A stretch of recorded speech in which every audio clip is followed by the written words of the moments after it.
I want to talk about self-love and chances.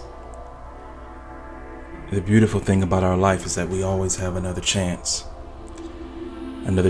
to choose to love ourselves rather than the habitual pattern of choosing to hate ourselves.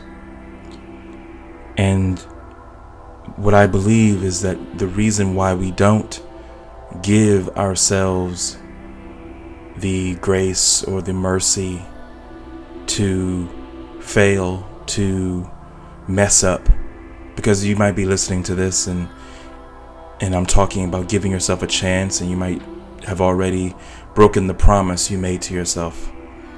You know, you've made a goal to meet and you didn't meet that goal. You made a promise, you made a vow, you made a New Year's resolution. You renewed your New Year's resolution in March or whatever it was, and you found yourself failing again, falling again into patterns you know that are destructive. And you might want to give up. You might say to yourself, this isn't going to work. But I want you to let all of that go and say, I'm going to give myself another chance. I love myself too much to not give myself another chance. At the bottom of everybody inside of you, there is a thesis statement, a premise that operates your life. That thesis statement, for some of us and for most of us, unfortunately reads, I hate myself. And you can look at the actions of your life, the choices that you make, the people you tend to gravitate to or away from, and you can have a sort of picture of what your premise is, what that thesis statement is. I believe that a lot of us have the thesis statement of I hate myself buried deep inside of us. And with that seed buried deep inside of us, what will spring to the top are the fruits or the flowers of that premise and of that seed and of that self-hatred. And a lot of times the feeling of despair, the feeling of frustration, the feeling of loneliness, the feeling of that I won't be able to do this time. I'm not going to be the best person I can be this time. I should just stop. I should just quit trying to find love. I should just quit trying to better my life. I should just quit trying to reach out and make friends. I should just quit. And all of that is the seeds germinating of self-hatred inside. What you are going to have to do is give yourself another chance, and then another chance, and then another chance. And every time you do that, you are rooting up the weeds of those plants and those flowers and that fruit that sprang from the seed of self-hatred. Every time you choose to make a conscious choice to love yourself enough to give yourself another chance, what you are really doing is reaching deep inside of you and disagreeing with the thesis statement. Disagreeing with the thesis statement means that plants like to grow and spring roots underground. Is that right? So if you uproot them, you're doing the opposite of what they want to do. They want to dig deep inside of the soil and make nutrients and then flower and sprout. Deny them that opportunity. Do not let them grow deep. In fact, pull them out. Spiritually, how do you do that? You give yourself another chance. You are gentle with yourself. You are kind to yourself. You give yourself grace and you give yourself mercy. And you delete this mentality of prize and punishment. You delete that concept of prize and punishment. Oh, I didn't do the right thing, therefore something bad is going to happen to me. Get rid of that. That is not useful. Believe a new thing. Believe that you are alive. Because you are alive, you will make mistakes. Give yourself a break. Dig into yourself and say, I love you enough to give you another chance. I love you enough to give you every chance you need. Look at yourself in the mirror and say that to yourself. I love you enough to give you every chance you need. There is no punishment coming if the clock runs out. The only thing that matters is that you become who you are supposed to be, and you love yourself enough to give yourself every chance to do that. One thing that I love to do, or that comes naturally to me as an actor working on a part, or I'm building a character or something like that, or maybe I'm writing a story and I need to have a visual, I get these images that will just plop into my mind. When I think about this idea of giving yourself another chance and digging deep into you, I get the image that if you could imagine this, imagine that your skin, your body, is the face of a great, huge ocean. Inside of you is an ocean that goes for miles. And there's all kinds of living things. And your skin, your face, your eyes, your lips, your tongue, your brain, your blood, all of that is just the surface of this great ocean. If you can imagine that. So inside of you are infinite waters. And at the base of this infinite waters is you, holding on to a premise, a statement.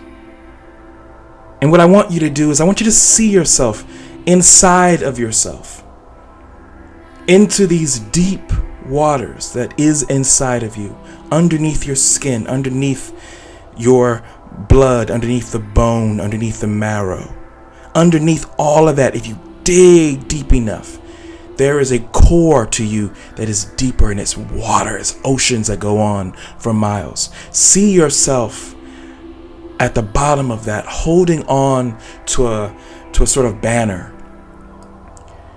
and see what's written there. And what I want you to do is that if it reads, I hate myself, erase it. Rewrite, I love me some me. Quoting T.O. Terrell Owens, one of the greatest wide receivers of all time, he used to say, I love me some me. Write that on that banner. I want you to write, see the words I-L-O-V-M-E SOMEME. I love me some me. Really see that. See, that's the only way that you're ever going to truly feel beautiful, truly feel alive, because you're the only one who has the authority to dive deep into your ocean. Only you can do that. Everyone else will be looking at the surface. They're looking at your bones and your blood and your skin and your eyes and your hair. They're looking at all of that, and they can acknowledge that you're beautiful. I had a conversation with a friend of mine about this, and we discovered the reason why you feel unfulfilled when other people call you beautiful is because you have not dived deep into yourself. You've not gone deep enough to see what that premise is on that banner and what it reads in terms of your beauty. That's why you don't feel fulfilled. How we never feel fulfilled. External things can never fill us up. And I know it's a little bit of it's counterintuitive, because in our world, if you see an empty cup and you want coffee, you fill the cup with coffee, and the coffee comes from an outside source and it fills the cup, and then the cup is full of coffee. It's not the way it works from the inside. On the inside, you are full of water. You fill yourself up from the inside out. You are a spring. Out of your mouth comes those deep waters. Out of your mouth is the geyser. See? That is who you are.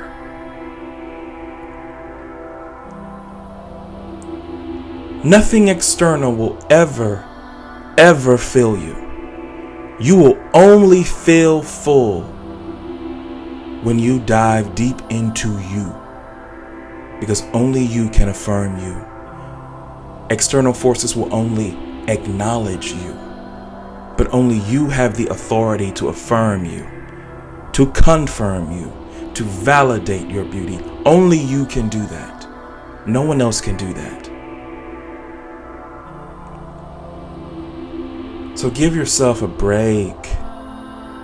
Take a breath. Stop being so mean to yourself. And if you are being mean to yourself, it might be because you hate yourself. All of my talks have this premise. All of my talks come from this place. This place of what's really going on with humanity is at the deepest regions of our oceans is a premise and a thesis statement that we have not checked. And that thesis statement reads, I hate myself. It is why we need to wear the last name of someone in Europe in order to feel valuable. It's why we need likes and clicks and subscribers and followers in order to feel valuable. And yet, we could have 100 subscribers. We'd want 200. We could have a video that had 100 views, and we'd want 200 views. We shared a picture on Instagram, and 20 people liked it, and we want 120. Rich people who become rich, what happens? They understand that, oh my God, now I have $200 million, I want 3.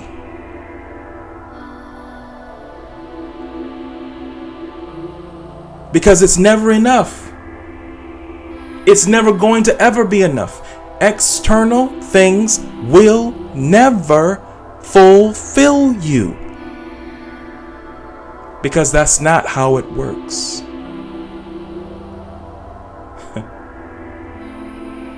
You're already full. Your skin, your bones, your blood, your marrow, your hair, your eyes, your lips, your teeth. All of that is the surface of the ocean that is you. Every compliment or every a positive addition to your life are but rain upon the ground or the top of the ocean. That's why it's never going to fill you. You can only affirm you.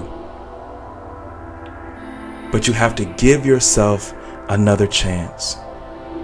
And you have to love yourself enough to give yourself another chance to love you some you. And when you begin to love you some you, your life will change. Drastically change.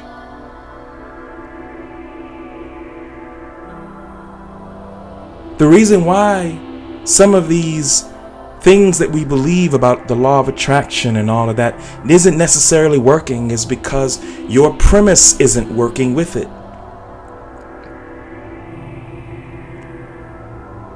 You don't really believe it because you have not dived deep enough.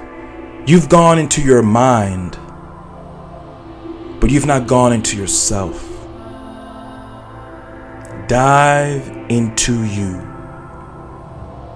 Sit alone. Maybe even by water. If you can. If it's a pool or the ocean. And just vibe with you. Past thoughts. Do not look up for answers or out for answers. When you sit there and you're vibing with yourself, think inward. That your skin and your bones and your blood are all the surface of a great ocean that needs to be discovered by you. There are things about you you don't even know yet.